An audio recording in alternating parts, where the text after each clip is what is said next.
Welcome. This is Gary Parr, and you are going to be listening to Fiber Talk in just a couple of minutes. But first, I want to thank and welcome our sponsor, Sassy Jack Stitchery in Weaverville, North Carolina. I encourage each of you to support Kim Young and Sassy Jacks with your needlework purchases. And when you do, please mention that you heard about Sassy Jacks on Fiber Talk. And now, before we listen to my conversation with Ronnie Rowe of Ronnie Rowe Designs, a few words from Kim Young. This edition of Fiber Talk is proudly sponsored by Sassy Jack's Stitchery. Sassy Jack's is a vibrant young needlework shop located on the picturesque Main Street of Weaverville, North Carolina. Sassy Jack's shares a beautifully renovated historic building with Five Little Monkeys Quilt Shop.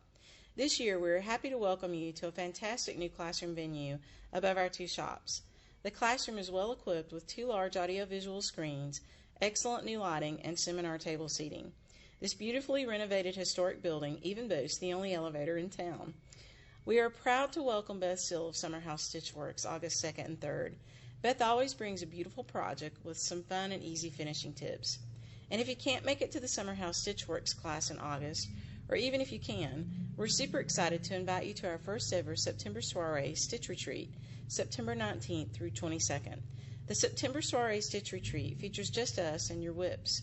No class fees, no new projects, just some fabulous food, friends, and a little sassiness from your favorite shop. This retreat will be a fun little escape with time to catch up on all those other projects you've gathered during the year.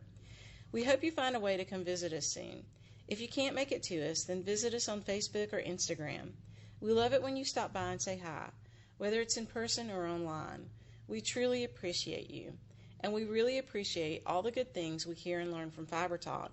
We are super proud to be a sponsor of this wonderful resource of stitching goodness. Thank you, Fiber Talk, for giving us some stabby pokey talk twice a week. Kim and team at Sassy Jack Stitchery.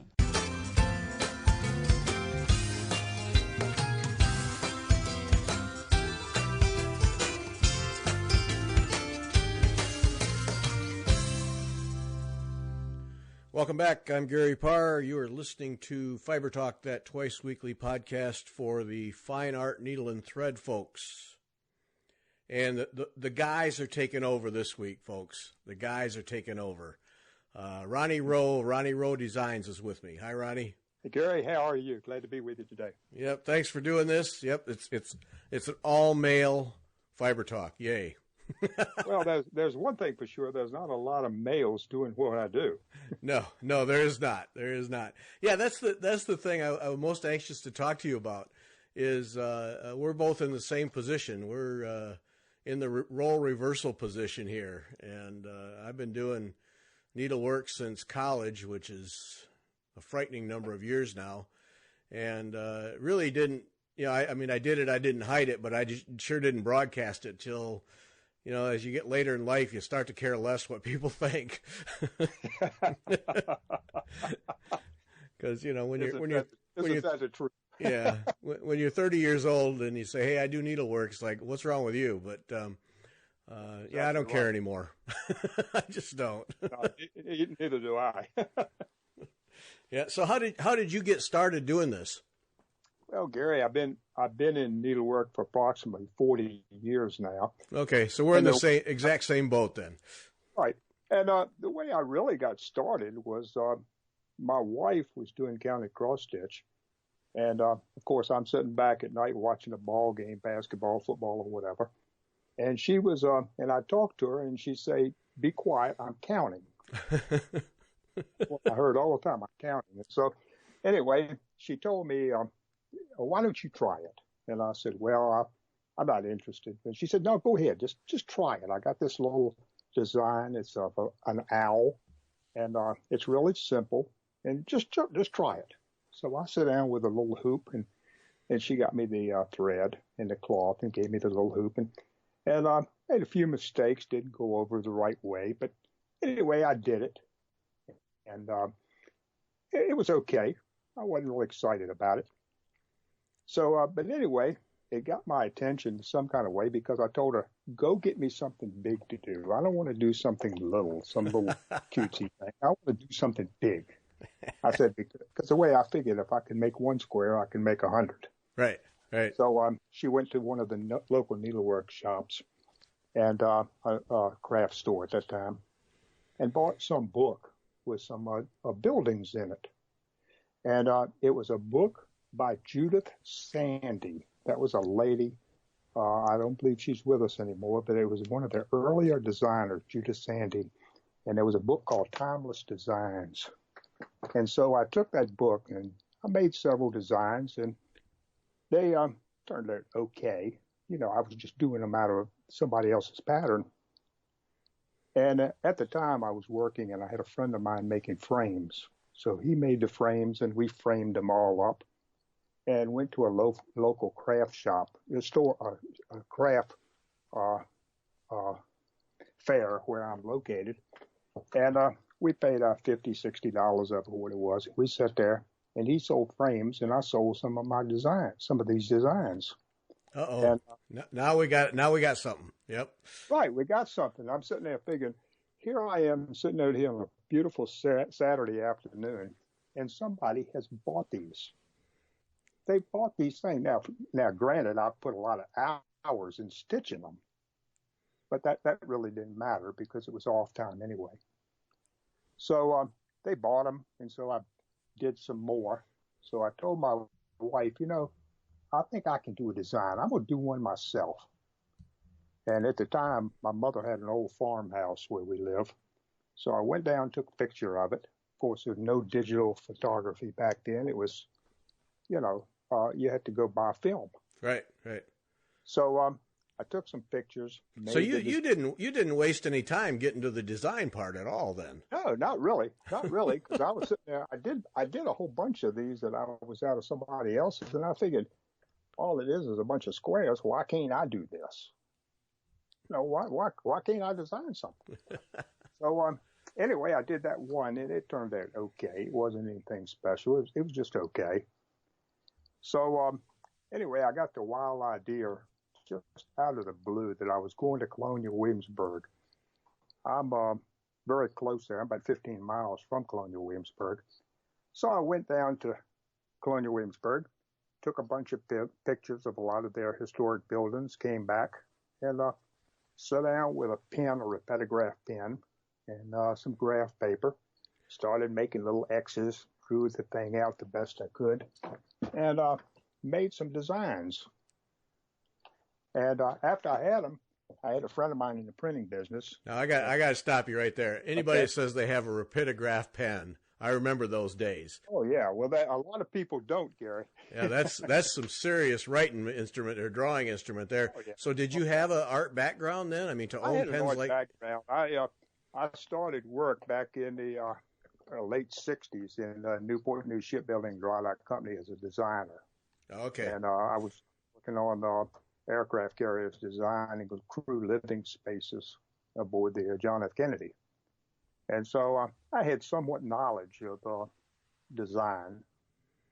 And getting on that, after that, I left and went on to NASA as a graphic designer. I went there and did a lot of design work. So I had some familiarity with design, with petograph pens. Yeah, yeah. All of that. Of course, at that time, Gary, we didn't have any computers. Oh, no. Well, and those pens, those were the Cadillac of pens, yeah. Absolutely. I mean, there was none of that. But anyway, I went and made some of these. I had a friend of mine in the printing business, and he went out and he printed some of these designs that I had, I think 25, 30 copies, just in black and white on a piece of paper. And one Saturday morning, went up to Williamsburg. They had several needlework shops up there. And I couldn't believe it. I went in there and they bought my designs. They liked them. They actually bought a piece of paper from me. I couldn't, at the time, see, I was selling these ones that I'd already cross-stitched. Right. And going to a fair. Now I got somebody buying a piece of paper. Couldn't believe it. So I came home that day, told the wife, and the following week they ordered more of them. Oh. And so that's really the way it got started for me. When you did the design, so you did a whole gridded design for the printer? Oh, yeah. I gave him everything to print, and he would do my printing for me, just in black and white now. This was no color. Right. And of course, I'd give the people the dimensions and give them the DMC numbers on the back, and very, very rustic. Yeah. And at that time, that was about all we had. That went on for 2, 3, 4 years, ever how long. And one evening, I got a phone call from a lady up in Williamsburg. It ran the Needlecraft Corner, Sherry Barnett. She ran the soap and candle factory up in Williamsburg, and said they will have a little reception, and some people were coming in from Hoffman Distributing. Uh-huh. And I wanted to know if I'd bring some of my designs up and, display. And I said, sure, I will. So I went up there, and they had the little wine and cheese party, and I met the Hoffmans. And I'll never forget that Phyllis Hoffman looked at me and asked me who was doing my distribution. I said, well, my distribution is me getting in the car coming up here every Saturday morning. That's distribution of these things. Any distribution. And she told me, she said, well, if you put these in color leaflets, I will distribute them for you. Uh-huh. And to be honest with you, Gary, I kind of blew it off. Right, right, lady, you're gonna distribute these all over everywhere for me. I love this. All of this is happening. You have no clue, basically, what's going. You're just going with the flow. I got no plan. I got no marketing plan. I got nothing, Gary. The only plan I got is to go over to Billy Wood, get more copies, and go up to Williamsburg next Saturday morning and sell them some more. That's the only plan. Well, I got home, and a couple of weeks after that, I guess it was, I got a phone call from Phyllis and asked me what my plans were to put them in color. And I said, well, and I got thinking about it, and I said, well, I'll look into it. So my wife and I sat down, and we figured I had 3 pretty good designs of the courthouse, the governor's palace, and another one I can't recall right now in Williamsburg. So we went over to Norfolk, Virginia, and found a printer, and I printed 7,500 of each one of these leaflets. 7,500? 7,500. That was the only price you could get for them. You had to get a lot of them to get the price, because we had already talked to some other people about trying to get into a trade show in Charlotte, North Carolina. We went and printed them, went to Charlotte, North Carolina, in an old station wagon, set up shop there. I was on the 2nd floor behind the water cooler next to the elevator, somewhere up there. Nobody knew Ronnie Rowe Designs was. And we sat there for 3 days, and the Hoffmans came through, and they picked my designs up, ordered a lot of them, like a lot of other people did, and it was a huge success. No question. We were thrilled going home because we had sold more than we ever anticipated selling at that time. And from there on, it just kind of took off. But nothing, all of this there is no plan. Trust me, there is no plan in this at all. Your wife must just shake her head every now and then. She's shaking her head because here I am. I'm working at NASA. Right. What I'm doing in cross stitch is just, hey, it's a hobby. It's fun. We're having a good time. Right. If somebody buys it, fine. Somebody don't buy it, that's okay too. Yep. So that's the way we always looked at it. And but anyway, it kind of took off from there, Gary. Well, and you're still, known for. That's when I first encountered you is those black and white buildings. That really, to me, even I don't care how old they are. Those are standout designs, and you must still sell quite a few of those, huh? I sell a lot of them, and I started out with the color designs of Williamsburg buildings, and then I thought, well, I got to do something different. I've got to come up with something new. And I was at a local art show one day, and a lady was sitting back with a repetograph pen, another repetograph pen, and she was an artist and putting little dots all over and making a design. Beautiful. Oh, sure. Yep.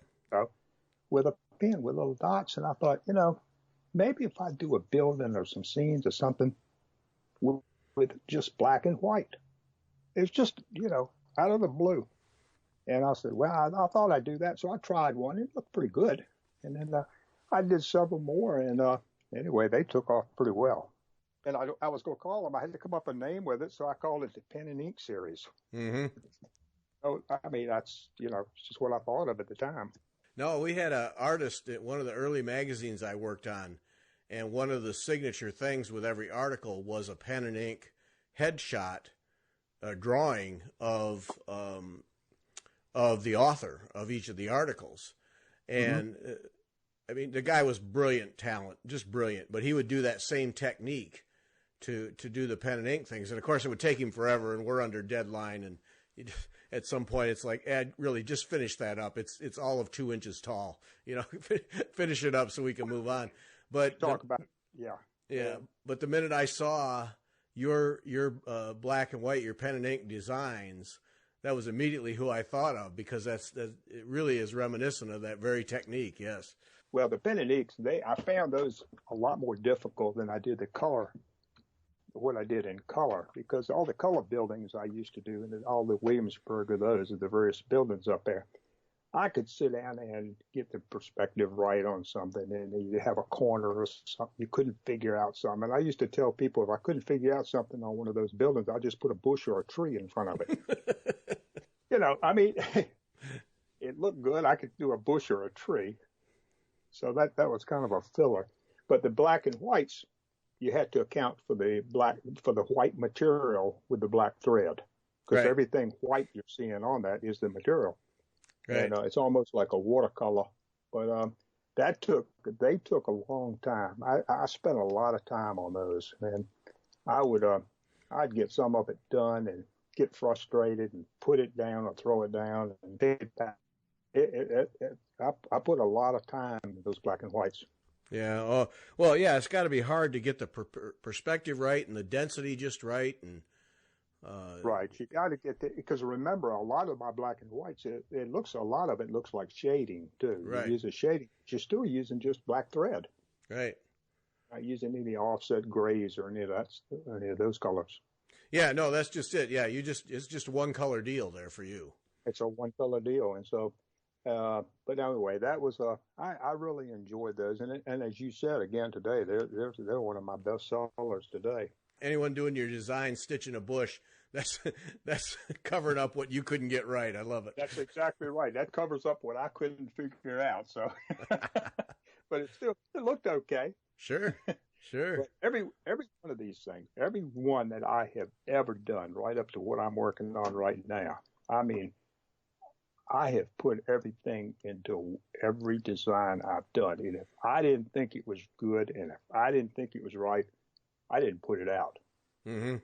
I mean, number one, it had to satisfy me.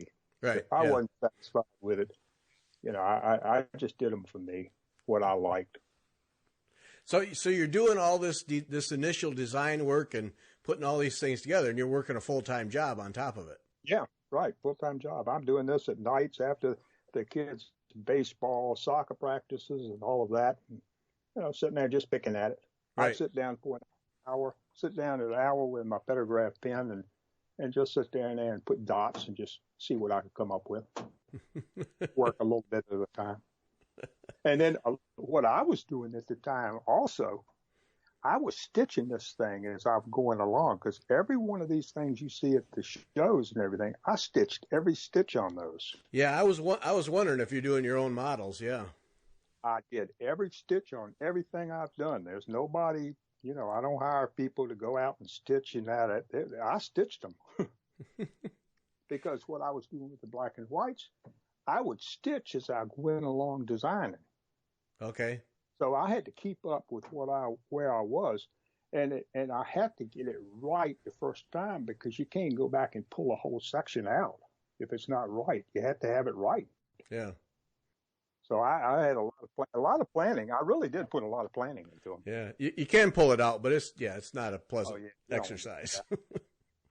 So you're working a design on paper and with thread parallel then.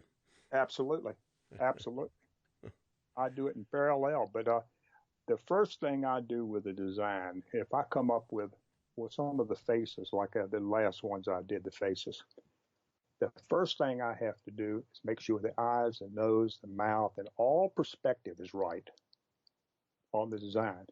Everything else around that is filler. It's stuff that you can put in. Yeah. Like for a building, if I did a building, I had to make sure that all the dimensions were right, windows, doors, perspective. The bush could have limbs going right, left, up and down, anywhere. Right. But the building had to be right. Yeah. So I kind of worked from the center out, really. Mm-hmm. What's harder to do, animate objects or buildings in terms of that? I guess buildings were the hardest part. I guess the hardest ones I've ever done, let me think, is probably the City Living series. I did some row houses. They were difficult. And some of the New England ones. I did one I called the Lobster House, and that was a picture I'd taken up in New England some years ago, this old wharf house. And I decided to put a rope in front of it. So I drew a rope in front of it to give it some perspective. Mm-hmm. What my hardest part of that was the house was on pylons going into the water, and you had to be able to see underneath the house and the pylons, the shading behind that. So I spent a lot of time on shading, trying to get all the proportions right on that kind of stuff. That's I enjoy that more than anything else because you actually have to think about it. Mm-hmm. So I mean, you have to think of what you're doing. Yeah. Yeah, I can see where that would be a real challenge. Can you perceive that it's open underneath there and then there's water under that? Yeah, but you don't want to make it too much and you don't make it too little. It has to be a subtle appearance. It's underneath. Yeah. And to do that on a 45, using squares, it took some time. Yeah. So what were you when you were doing the grid patterns? Were you just doing that on grid paper, or how were you doing that? I was doing it on grid. I was taking a piece of a regular grid paper, and I was putting it on a plastic. And then I was using a copy machine. I would copy and have a plastic grid, take a photograph, and put the grid on top of the photograph sometimes. And use a petograph pen, almost like a tracing thing. But you really couldn't trace it, but you had to get your perspectives right doing it that way. Right. Oh, yeah, the days before software. Yeah, the days before software. My gosh, if I'd have what I have available to me now as a designer back in the mid '70s, oh my gosh. Yeah. Yep. No, I'm working on a chart right now that is back from those days where all the symbols are hand drawn in. And, well, I did. See, I hand drew all my symbols. Right. I'd have to sit down with every petograph pen, and I sit down there and put the symbols. And obviously, you can't make them all look the same if you put them in by hand. Right. Well, your A is going to be A. A's are A's, or dots are dots, but might not be right in the direct center of that square. Yeah. Then I assume you had to set up some kind of a chart for the colors and symbols. Right. I had a chart. I had a DMC chart, and I knew, and that's what I used right up to today. All I've ever used is just the DMC strands. Some of the newer things I think are absolutely gorgeous. I really do. I think they're beautiful, but that's just what I've always used. How many pounds of black DMC thread have you used over the years? I have. I can't even imagine a lot. And I mean, I'm in my office right now, sitting here looking around all this mess in here, and I have boxes and boxes of DMC because years ago they used to send me everything. Oh. And I got thousands and thousands and thousands of skeins of floss colors I'll never use. But never enough black. Never enough black. That's right. So, but anyway, I got through that. Matter of fact, right now, I'm working on 2 brand new black and whites right now that I'm going to have for the next year Nashville trade show. Yeah, and, you got to keep that. Got to keep that concept going, I believe. Well, I wasn't going to do any more, But this about 6 months, or I guess might be a little longer than that ago, there was a lady stitching my designs that was on YouTube, and her name was Jules, and Stitching with Jules. And she started stitching my black and whites. And all of a sudden, I started getting orders for a lot of black and whites. Uh-huh. And I didn't, why? Why am I getting, what happened all of a sudden? And this lady out on YouTube, Jules, who I absolutely love, is stitching. She's spending a whole hour stitching one of my designs out there, and all these people are watching, and I'm getting orders, and I don't know why. And then I finally found out why. It's because this lady's doing that. So she's listening out there. I love you, Jules. So you keep her supplied with charts then? Absolutely. I'll give her anything she needs. Thank you very much. Darn right. Yep. Oh, that's great. The thing I want to talk to you about a billion things, but it's this whole male and a female world. What's that been like for you you must have retired and then started doing this as a regular thing. So, get heat from the family members? Or? Oh, I've gotten big time heat. My family members, especially my brother-in-law, he thinks you ought to be out chopping wood, fishing, slaying dragons. What in the world are you doing sitting in the house with a hoop and a piece of cloth, DMC thread, doing needlework? Mm-hmm. Yeah. So I've taken a lot of heat from it. I really have. Not as much now as I did in the past. Yeah. But people perceive. I guess the first person I ever heard about going to needlework was a guy named Rosie Greer. You remember the football player? Oh sure. Yep. Yeah, Rosie Greer did it. Yep. And but I have a lot of people. They'd say, but I didn't really care. Yeah. It didn't really matter to me a whole lot. So. Yeah, I don't think we even care what Rosie Greer stitched needlepoint that he did. But for us males in the hobby, he was always our out.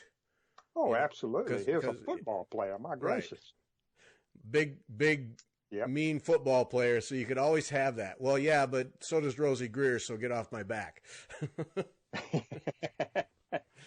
Yeah. But I took a lot of grief, but I just kind of roll with the punches because I enjoyed it so much. I still today. I mean, I'm 72 years old, and I've been going at that a long time, and I still enjoy it. Right. I enjoy trying to come up with something and sitting down here trying to figure out how to do it.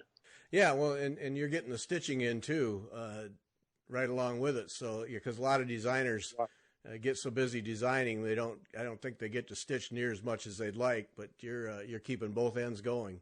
Yeah, I sit there and stitch, and my stitching isn't all that good. And I find that I'm a lot better stitching when the ball game I'm watching is not real exciting. But if you get to a real exciting game, I miss stitches. I go nuts. I'm sitting in front of a ball game watching this.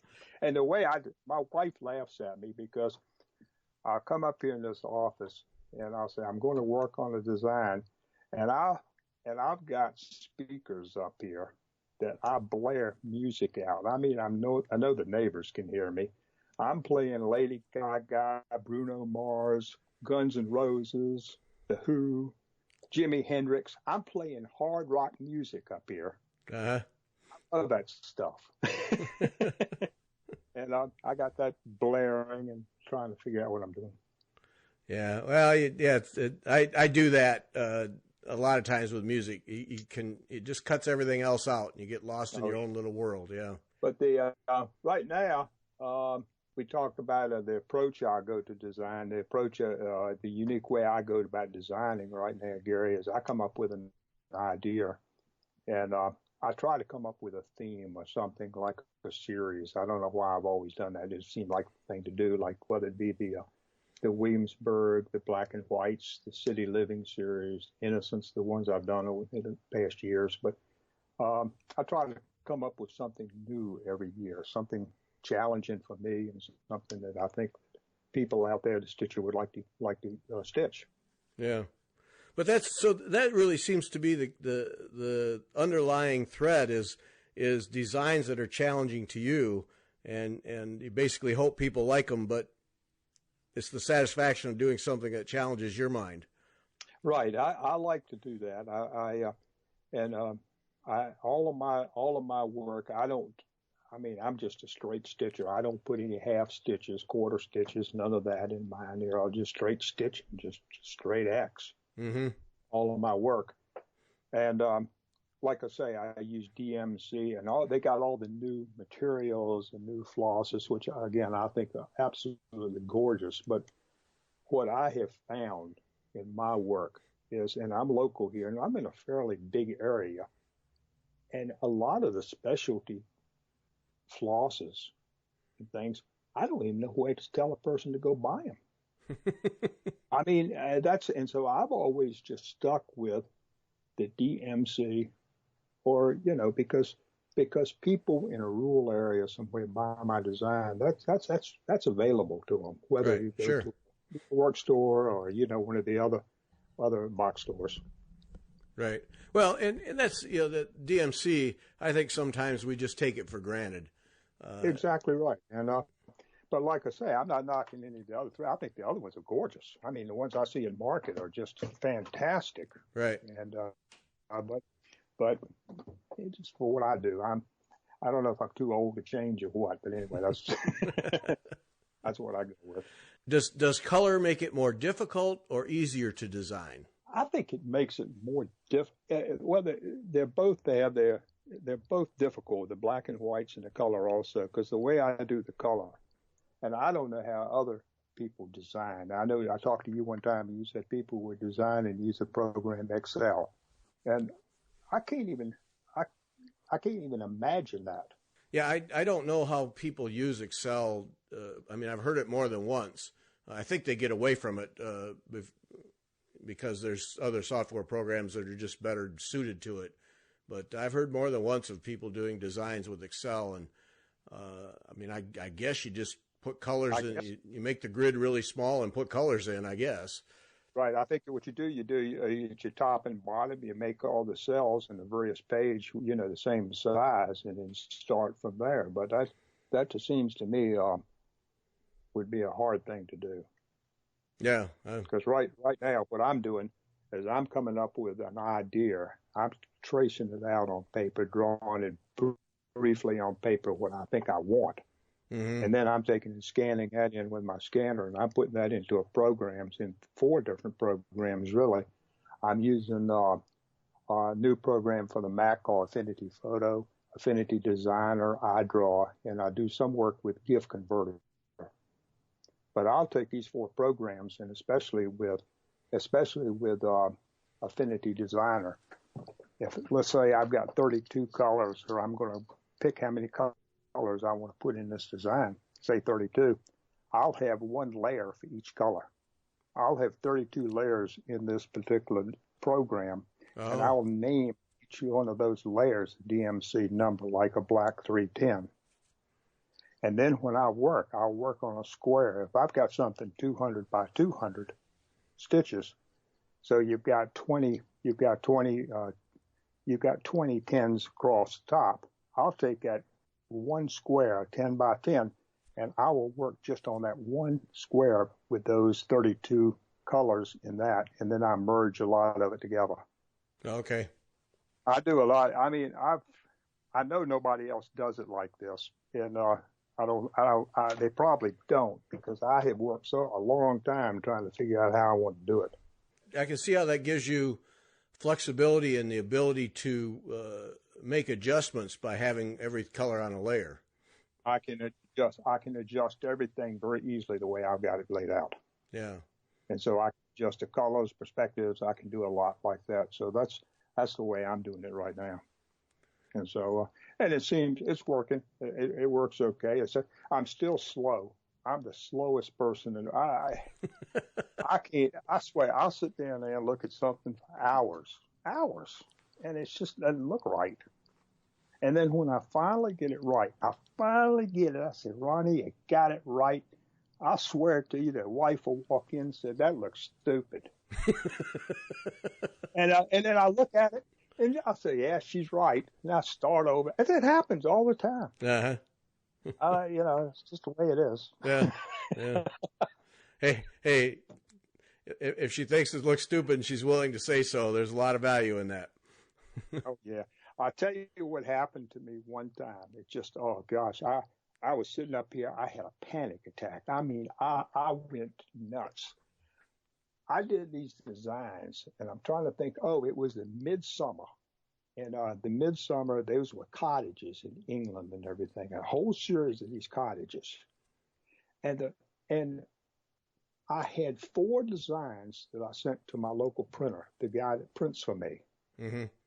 Well, what he did, he took one of the designs, and I had the right and left-hand side of the design in that leaflet. Well, he mixed them up and it was right on the right-hand side, but the left-hand side, it was of a different design. Oh, no. This thing's so complicated. There's no way in God's word you'd look at it and be able to tell. You just couldn't look at it and tell. Right. And so sends them to me. I send them all off to the World Hoffman. He's got a bunch of them. I'm selling these things. And I start getting emails from people about my design. I'm missing colors. Something's not right. And I looked at it, and I figured, yeah, they're right. Something, and I could never figure out, and I finally figured out what happened. So I'm sitting there emailing, texting people that I know bought these things, Hoffman, tell them stop the presses, stop everything. Right. Because I have people out there stitching one half of the design, which they think they bought, and the other half of it is for something entirely different. Well, that's got to be the worst thing for a designer is having people who bought your chart get frustrated with your chart. I had a lady one night call me from Australia in the middle of the night, wanted to know if she could change one of my colors in the writing I had on the chart from dark brown to a dark gray. Called me long distance from Australia to ask me that. Certainly. Yeah, absolutely. Please do. Yeah. So does your wife still stitch? No. That's an easy answer. No, she quit after I started. I don't know why, but she does do a lot of work. She helps me put together a lot of charts and helps me put them all in the sleeves and do a lot of mailing and all that. So she's a very big help to me. Yeah. And I mean, I think sometimes when you do what I do and you got charts all over everywhere and people call you, they don't really realize who they're calling. We were sitting at the supper table one night and somebody called and then I answered the phone and they asked me if this is Ronnie Rowe Designs. I said, yes, it is. And they said, may I have your marketing department? So my marketing department. So I put the phone over my chest, and I tapped on it 3 or 4 times and then picked it back up and said, Ronnie Rowe Marketing. I don't know. This is not a big operation. Yeah.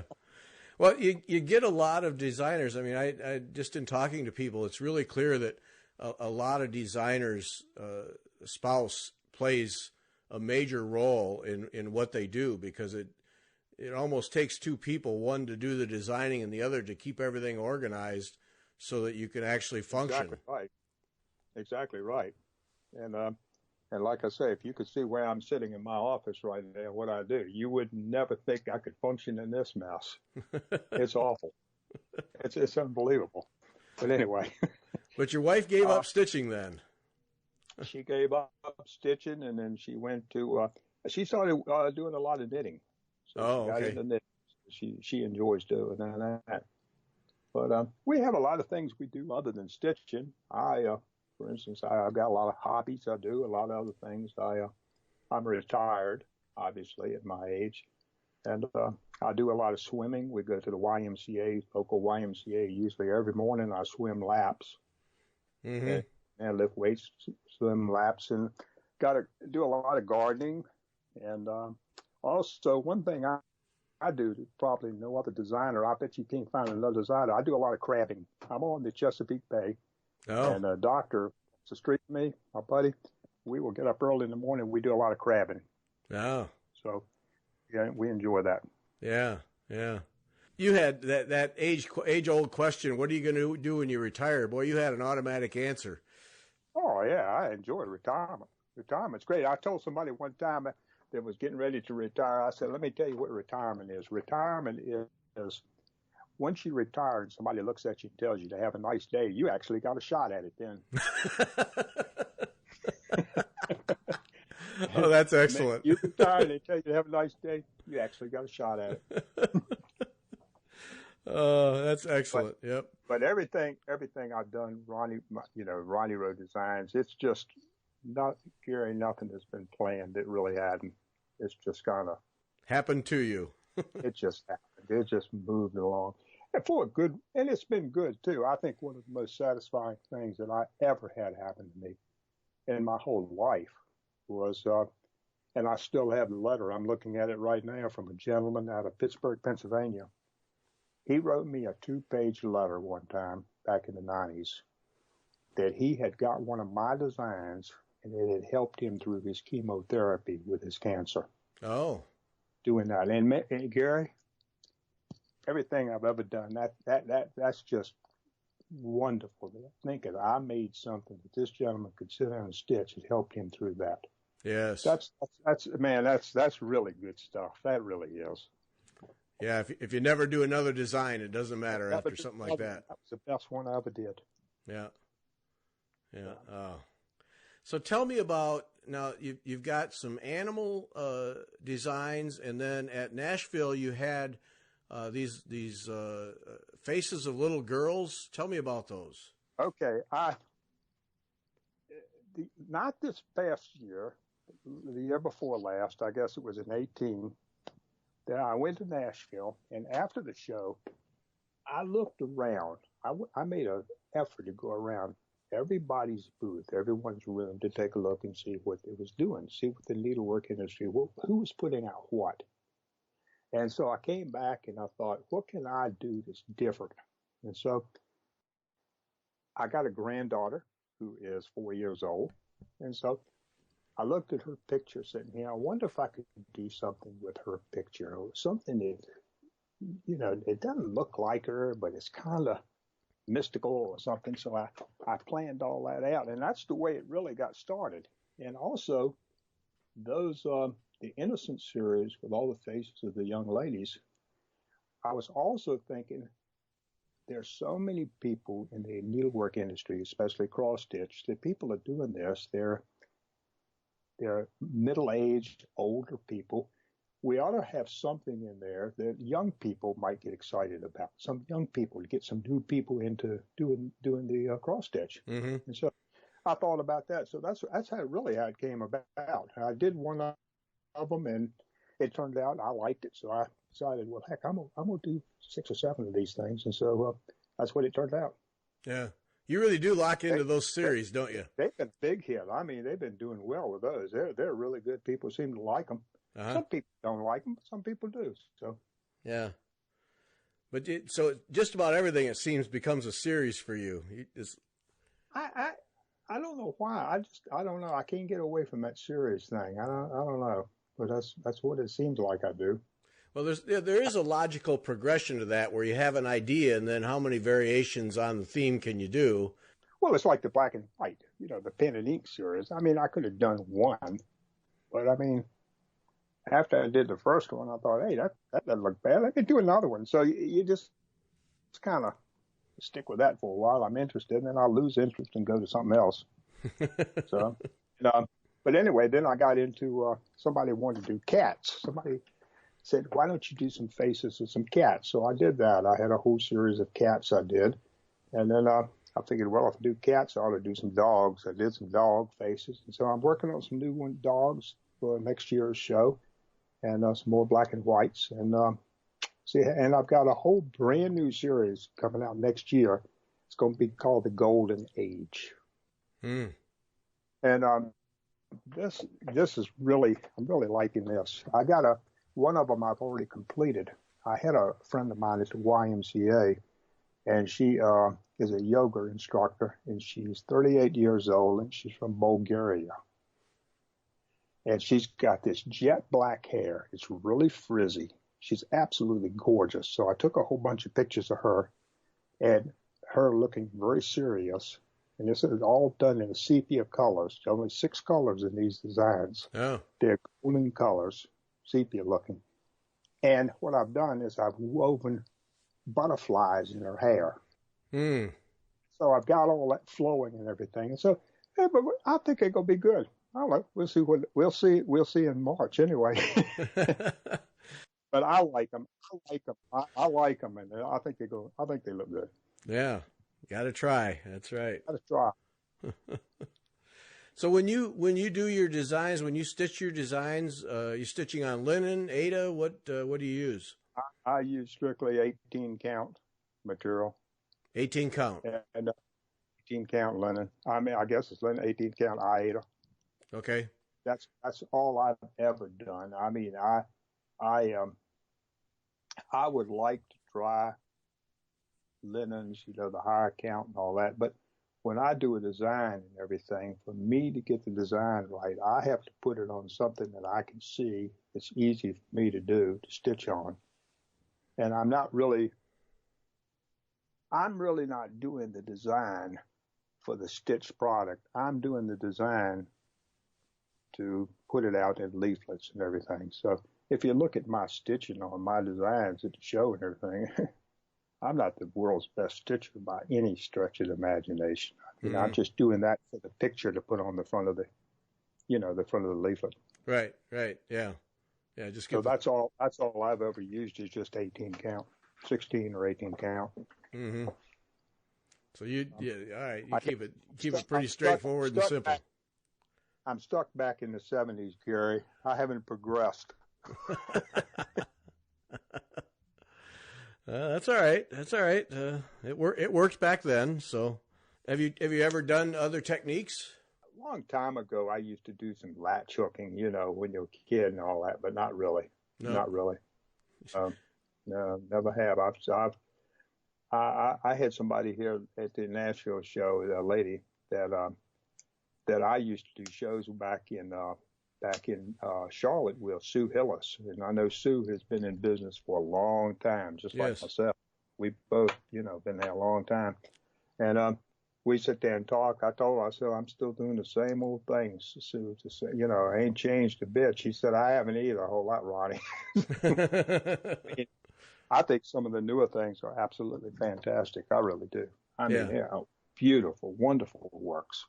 But this has always worked for me, and so I'm probably going to stay where I am. Yeah.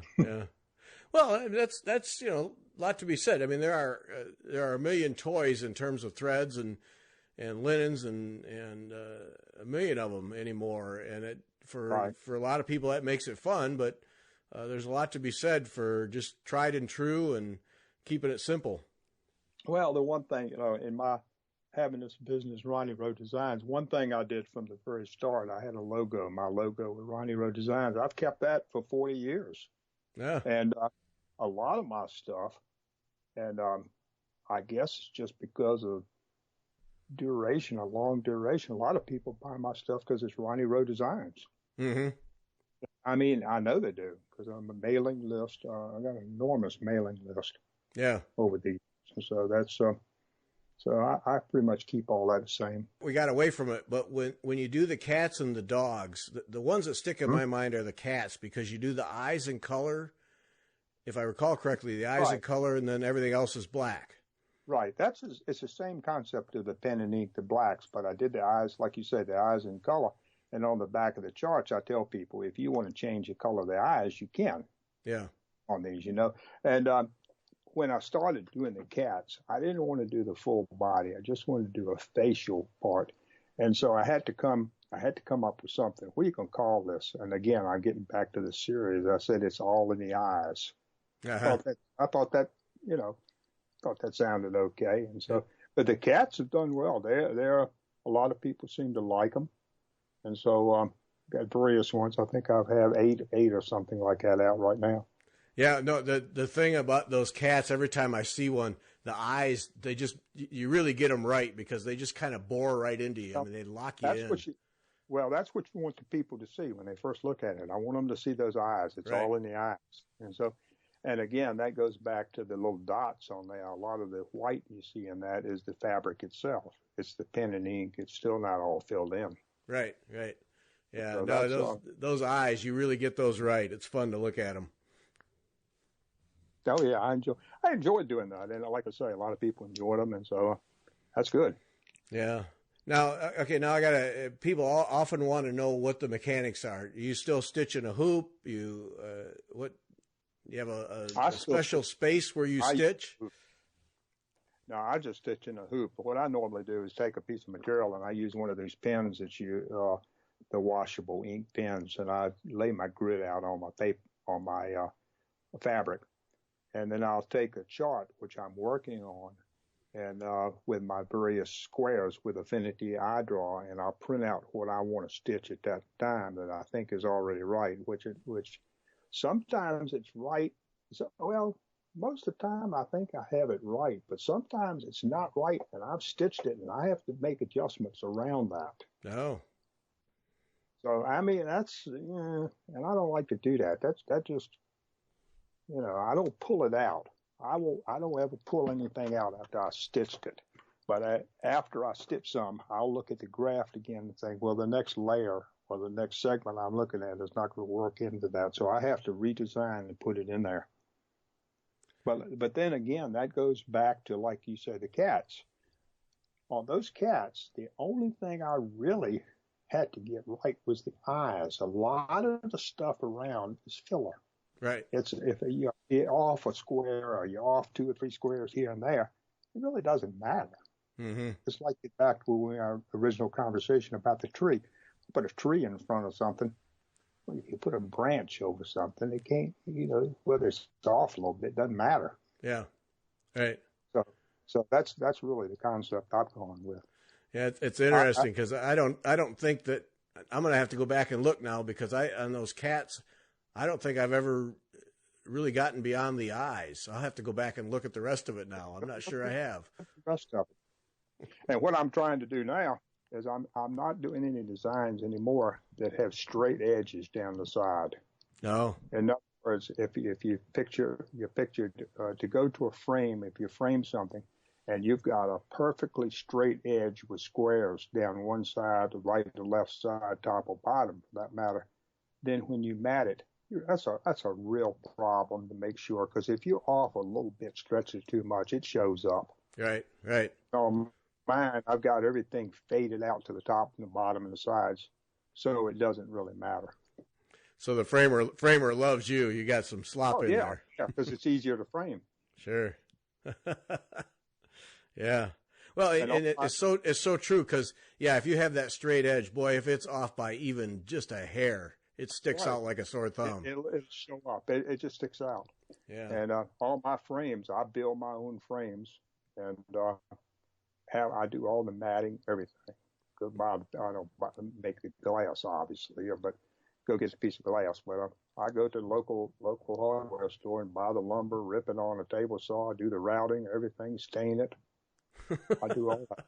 I mean, that's what I've always done. So. Now be careful. You're gonna get requests for custom frames here. Oh, but I have gotten cut. Oh, I have. I've got. Let me tell you what. I framed some stuff for my cousin one time, 4 pictures, and they were huge pictures. Built the frames and everything. Bought the mat board, and my cost I think was something like $78. And when I gave them to him, good job. I framed them and everything, matted, and she asked me if I owed her anything. I said $78, and to this day, she still thinks that I ripped her off. I swear. I mean, so I tell people now, I will frame for anyone, but it's $10,000 up front. Yeah, there you go. Yep. I ain't framing for nobody. So I do it for myself. That's about it. $78 for a custom frame. I'd give you that any day. Yeah. But I've done a lot of custom work for people. Their homes. I used to do people's homes when I was doing the buildings back in the early days. Uh-huh. I'd go take pictures of their home. I would design it, cross stitch it, give them a finished product. Oh. I did that. I used to, and I still do that. I still have a lot of requests today to do people's grandchildren, cats, dogs, you name it. They come up with something. and I still will give them a design. That's about the cats, the eyes, and the dogs, and so I'm still working on some new dogs for next year, like I say, and the golden age for next year, and the new black and white. So yep. We'll have some new stuff out. Yeah, dogs. That's your built-in series right there, because everybody has their own favorite species. So that's right. Everybody's got their own species, and at the Nashville show, I name these dogs. I give them a name, like Mr. Sam or Miss Josie or something. I name the dog, and they say, "Well, how'd you come up with that name?" I don't know. I'm sitting here, and it just sounded good at the time. It looked like that. I mean, it's And one lady told me, she said, "Well, I love that dog, but my dog's not named Sam." Right. And it was a lab. Well, you can name it something else. Yeah. It's okay. It's okay. It's okay. It's your piece. Do what you want with it. It's your piece. That's right. Yeah. All right, Ronnie. Sure have enjoyed it. Thank you. Gary, I appreciate it very much. And again, for anybody out there, go to RonnieRoweDesigns.com. Appreciate it very much. And I really hope that everyone who's ever stitched any of mine got a lot of enjoyment out of it, Gary. I really do. Yep. All right. Thank you. And thanks to everybody for listening.